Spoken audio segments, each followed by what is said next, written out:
Welcome back to every naval battle in history. Having diverted in the last episode to catch up on the murder and mayhem of the Hellenistic East, we are back to the ding-dong drag-out fight between Rome and Carthage.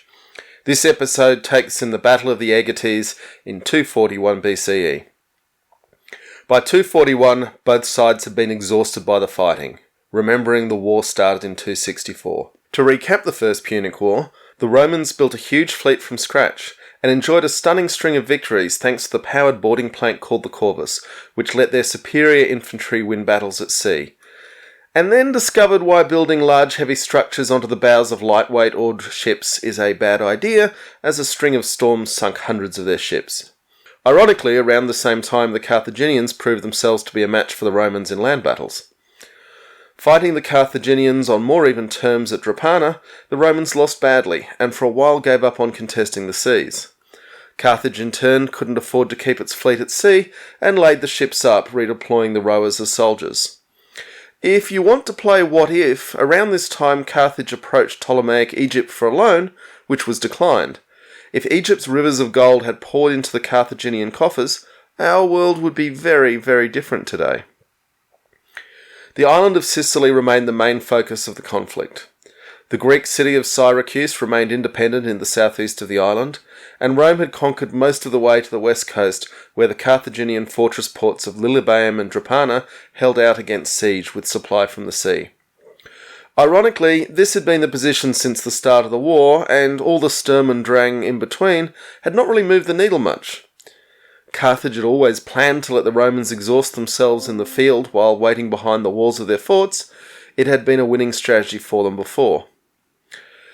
In late 243, the Romans got sick of butting their heads against the walls of Lilybaeum and set about building a new fleet. They had the same problem as Carthage: no money and no men. They fixed this problem by turning to the wealthy Roman aristocracy, which was asked to provide money to be repaid in the future from wealth extracted from a defeated Carthage, and slaves to be freed to work as rowers. In the meantime, the Romans had captured an advanced ship belonging to a Carthaginian blockade runner, Hanno the Rhodian, and built their ships to this new pattern. It's worth noting that Hamilcar Barca, the father of the Hannibal, had taken command of Carthage's forces in Sicily from 247.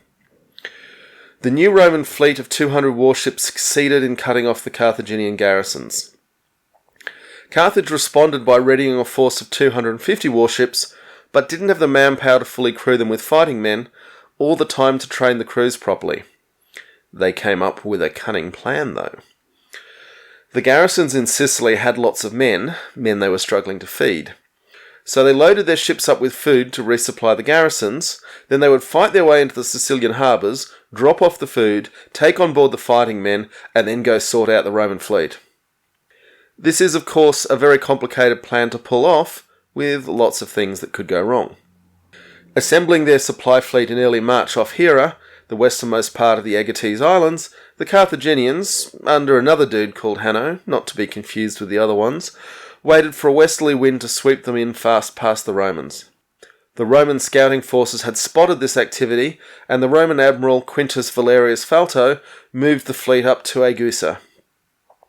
He realised that the Carthaginians, master mariners and experts on these waters, not only had the wind behind them, but a strong sea current as well. To counter this, he ordered his ships to remove their masts and anything else which might slow them down. The abandoned lead anchors of the Roman fleet have been discovered by modern archaeologists. Near the island of Levanzo, the two fleets met, and it was a bad outcome for Carthage.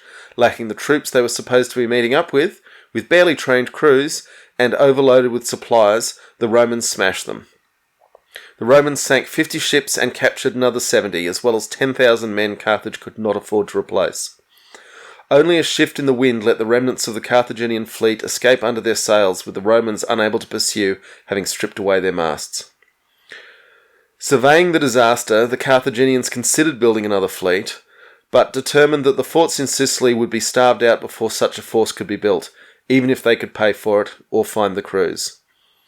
And so they made peace. Carthage evacuated Sicily and agreed to pay 3,200 silver talents over 10 years. That's around 81 tons of silver. This might sound like the end of their problems at least, but they'd brought home a large unpaid mercenary army, and all their outlying regions had been sweating for decades under heavy taxes to pay for the losing war. Revolts, insurrections, and civil conflict ensued. In the chaos, Sardinia and Corsica were also lost and seized by Rome. Rome, somewhat surprisingly, intervened in the conflicts to aid Carthage and prevent its complete collapse. Hamilcar, having led Carthage's forces through the strife, departed for Spain with his sons in 237 BCE. He would seize control of large chunks of Spain, gaining control of silver mines and access to the manpower of the peninsula. When Rome made inquiries as to what the hell he was up to, he was able to credibly claim he was getting the silver to make their payments, which was hard to argue with. It was from Spain that Hamilcar's son Hannibal would start the Second Punic War. Strap in, folks, we've got lots more to cover as we take on every naval battle in history. Smash those like and subscribe buttons, ring that bell, you don't want to get left behind.